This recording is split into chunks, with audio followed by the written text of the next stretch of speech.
तीन दुश्मन है। हेलो, अब खुद ही गिरना है और खुद ही उठना है। हेलो, खुद ही रोना है और खुद ही अपने आप को दिलासा देना है। किसी भी सफर में कामयाबी के लिए वक्त ज्यादा लग सकता है, जो भी लगातार चलेगा वो पहुंच जाएगा। यस, और जो भी लगातार चलती होंगी वो गिरेगा। हेलो, और वो पहुंचेगा जो गलती करने पे सॉरी बोलेगा और गिर जाने पे उठ जाएगा और उठ के फिर चलेगा।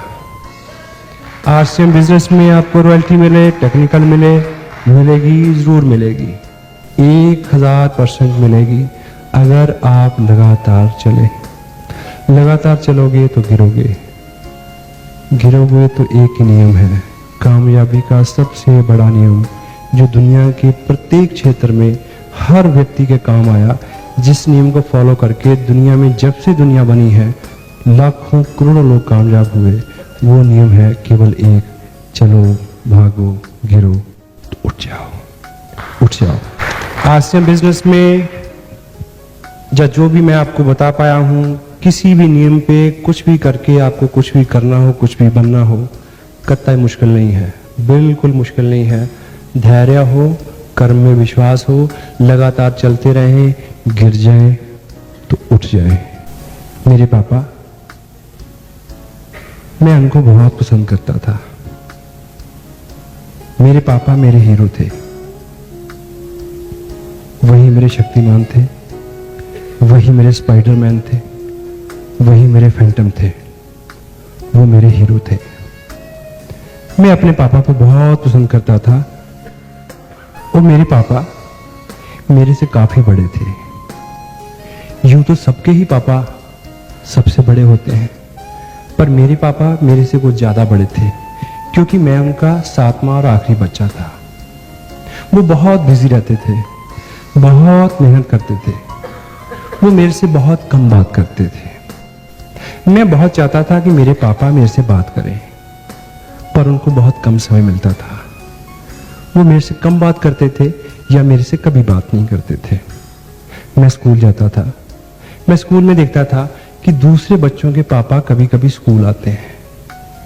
मेरा भी सपना था कि मेरे पापा भी कभी स्कूल आए, पर ऐसा कभी नहीं हुआ, कई सालों में नहीं हुआ। मेरे पापा केवल एक बार स्कूल आए थे, जब वो मेरे को स्कूल जमा करने आए थे, उसके बाद नहीं आए। मेरा एक ड्रीम था, मेरा एक सपना था, मैं जो बहुत चाहता था कि दूसरे बच्चों के पापा की तरह मेरे पापा भी कभी स्कूल आए। वो कभी स्कूल नहीं आए और फिर मैंने कोई ऐसा मौका भी पैदा तो नहीं किया। मैं इतना अच्छा नहीं था वो कभी स्कूल आते, और मैं इतना बुरा नहीं था कि वो कभी स्कूल आते, क्योंकि मैं एवरेज था। एक बार मेरे को पता चला कि हमारे स्कूल में स्पोर्ट्स डे होने वाला है, सभी बच्चे किसी ना किसी खेल में भाग लेने वाले हैं और सब बच्चों के पापा स्कूल आएंगे। मुझे लगा कि शायद मेरे पापा भी स्कूल आएंगे, पर मैं किसी भी खेल में भाग लेने वाला नहीं था। फिर मेरे पापा स्कूल कैसे आते? मैं किसी भी खेल में अच्छा नहीं था क्योंकि मैं सब खेल खेलता था। फिर मेरे को पता चला कि इस बार खेलों में दौड़ का खेल भी शामिल है, दौड़, रेस। तो मुझे लगा कि इसमें तो मैं शामिल हो सकता हूं, इसमें तो मैं जीत भी सकता हूं, क्योंकि दौड़ने में तो मैं सबसे आगे हूं। मुझे बड़ी खुशी हुई कि अब मौका आया, अब पापा स्कूल आएंगे। मैंने नाम लिखाया कि मैं भी दौड़ में शामिल होऊंगा, 100 मीटर की दौड़ में। मेरा नाम लिखा गया, स्पोर्ट्स का दिन आने वाला था। उससे एक रोज पहले मैं घर आया और मैं पापा के रूम में गया। पापा बहुत बिजी थे, मैं उनके पास खड़ा हो गया। मैंने बोला, पापा कल हमारा स्कूल में स्पोर्ट्स डे है, मैं भी भाग ले रहा हूँ, सब बच्चों के पापा स्कूल आने वाले हैं, आप भी स्कूल आओगे? मैं ये कह के चुप हो गया। काफी देर खामोश रहा, वो भी खामोश रहे, अपना काम करते रहे। काफी देर बाद उन्होंने वो जवाब दिया जिसकी मुझे उम्मीद थी कि चल अपना काम कर। मैं निराश होकर उनके कमरे से बाहर आ गया। मुझे पता था कि मेरे पापा स्कूल आने वाले नहीं हैं। स्पोर्ट्स का दिन आया, सभी बच्चे बहुत खुश थे क्योंकि सभी खेल में भाग लेने वाले थे और सभी के पापा स्कूल आने वाले थे, पर मेरे पापा आने वाले नहीं थे। खेल का समय हुआ, सभी बच्चे दौड़ वाली रेखा पे आके खड़े हो गए। सबके पापा सामने खड़े थे, सभी बहुत खुश थे। खड़ा तो मैं भी था, पर मैं खुश नहीं था। दौड़ शुरू होने की सीटी बजी, 1 बजी, दूसरी बजी, तीसरी बजी तो मैंने सामने देखा पापा सामने हैं। मेरे को बहुत खुशी हुई, मुझे लगा अब मैं जरूर जीतूंगा। सब बच्चे भागे, मैं सबसे तेज भागा, लेकिन क्या हुआ कि मैं 10 कदम भागने के बाद गिर गया। मैं उठा और फिर भागा, उठा फिर भागा, फिर गिरा, फिर उठा, फिर भागा, फिर गिरा, फिर उठा, फिर भागा, फिर गिरा। अब क्या हुआ? अब तो मैं दौड़ शोर की रेखा से 10 गज पहले ही गिर गया। मैंने देखा सभी बच्चे शोर की रेखा पे पहुंच चुके हैं और सभी बच्चे अपने अपने पापा की बाहों में झूल रहे हैं। मैं गिर चुका था। अब की बार मैं उठ के भागा नहीं, सिर्फ चला, आंखें नीची करके। मैंने देखा कि मेरे पापा मेरी तरफ बढ़ रहे हैं, मैं उनकी तरफ बढ़ रहा हूं। मेरा पूरा शरीर ठंड से सुन्न था, पूरा बदन कांप रहा था, मेरे गाल शर्म से लाल हो चुके थे।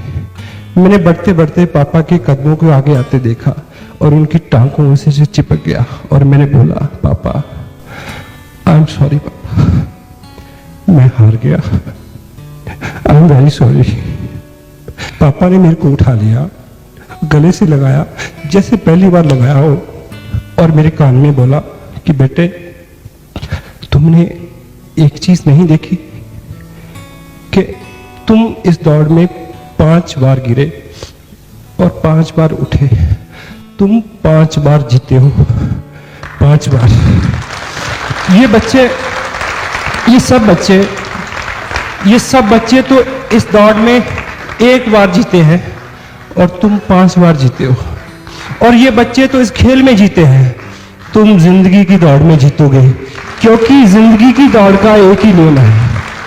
जिंदगी की दौड़ का एक ही नियम है, भागो गिरो उठो, भागो गिरो उठो, फिर भागो, फिर गिरो, फिर उठो, फिर भागो, फिर उठो, फिर गिरो, फिर भागो। तुम जीतोगे। तुम इस खेल को क्या, जिंदगी की खेल को क्या, तुम जिंदगी की सभी दौड़ जीतोगे। इस घटना को 30 साल हो गए, इस घटना को 30 साल बीत चुके हैं। वो खेल खत्म हो गया, वो दिन खत्म हो गया, लेकिन मेरी दौड़ अभी भी जारी है। मैं अब भी दौड़ता हूं, दिन में 10-10 बार गिरता हूं। सिर्फ पापा की बात को याद रखता हूं कि गिर जाओ तो उठ जाना, फिर भागना, तुम जीतोगे, सब जीतेंगे। एवरीबॉडी, हर वो व्यक्ति जीत सकता है, हर वो व्यक्ति जीत सकता है, हर वो व्यक्ति जीत सकता है जो दुनिया के सबसे गोल्डन रूल को याद रखे कि लगातार चलना है। जो चलेगा वो गिरेगा। गिरने वाला अगर उठ जाए, उठ के फिर दौड़े, गिरे, फिर उठे, फिर गिरे, तो निश्चित रूप से सब जीत सकते हैं। Every and each individual can win if you will keep this principle in his mind. Whenever you fall down, get up and run, and you will